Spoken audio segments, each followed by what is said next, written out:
Today, myself and thousands of other brave men and women are being forced to either comply with the mandate or face termination for standing in their beliefs. I'm choosing to stand in my belief. I believe in freedom. This is for everyone who's standing up for this and for everyone else who felt forced to comply. Vax or no vax, let us come together and rethink firing thousands of brave men and women.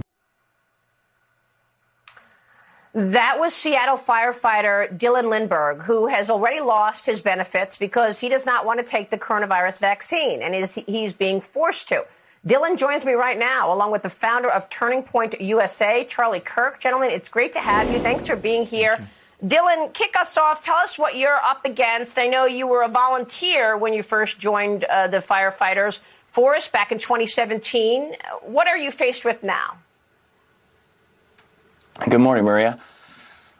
It was October 18th was the deadline to be fully vaccinated or face termination. And now, since then, I'm faced with not showing up to work and not doing this anymore. And it's not just me. There's a lot of guys out here that had to make this difficult decision. Charlie, Dylan put his life on the line for several years now, joining the force in 2017 as a volunteer. And that's just one area, firefighters. We're losing nurses as well and pilots during this pandemic. Your thoughts?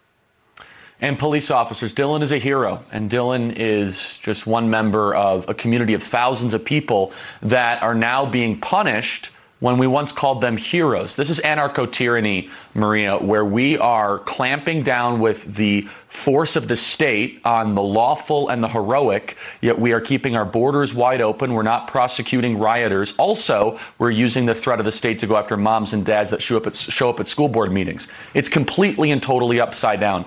Dylan deserves to be able to have his liberty protected.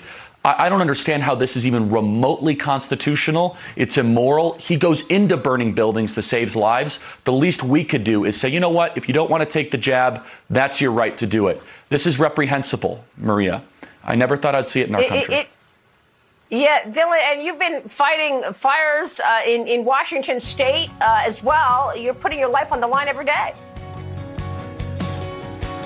Yeah, and we've been taking COVID tests before every shift. We've been doing all the PPE mandates, and I've been following all the guidelines for that.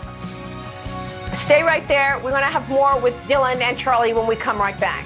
Welcome back. We are back with Seattle firefighter Dylan Lindbergh and Turning Point USA's Charlie Kirk. We're talking about what you're facing, Dylan. Do you have any course of action? How are you going to fight back? What are you going to do about this? Losing your job potentially.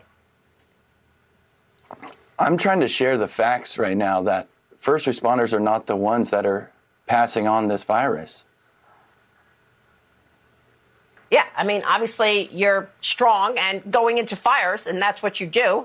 We would expect that you would be able to handle this. But Charlie, you know, the media is not communicating it. We're not hearing it. In fact, this week we learned that former President Trump is going to start a new social media company called Truth Social. Look at this stock chart of the company that his Truth Social is going to be a part of. It's a publicly traded company. The stock rallied 350% on day one of the announcement, and then another 80% the next day, Digital World Acquisition Corp. What's your take on the Trump Media and Technology Group backing into this company and creating Truth Social, a social media company? Has the potential to be a game changer. That alongside Rumble, the new YouTube competitor, we're finally seeing a community of free speech platforms to be able to get the word out. So people like Dylan, they're able to communicate freely without censorship, without being clamped down. Maria, this is one of the biggest issues in the country, especially with younger people with the work we do at Turning Point USA, because you look at the tech giants right now, they are clamping down on speech. They're suppressing the flow of ideas. We are not a free people if we're controlled by a small handful of oligarchic corporate companies in Silicon Valley. I'm very excited to see how this company is going to succeed. Yeah, explain what Turning Point USA does, Charlie. We're on college and high school campuses across the country fighting for pro-American freedom values. I'm actually on campus tour right now, traveling the country. Was just at University of Vermont, University of Oregon later this week. And we are bringing the message of American exceptionalism where it matters most. And I could tell you, when it comes to social media, so many young people know that there's a game at play, that there's a small group of companies with a political agenda that's manipulating speech. It's going to change. Dylan, real quick, are you going to be able to get unemployment benefits? No, ma'am.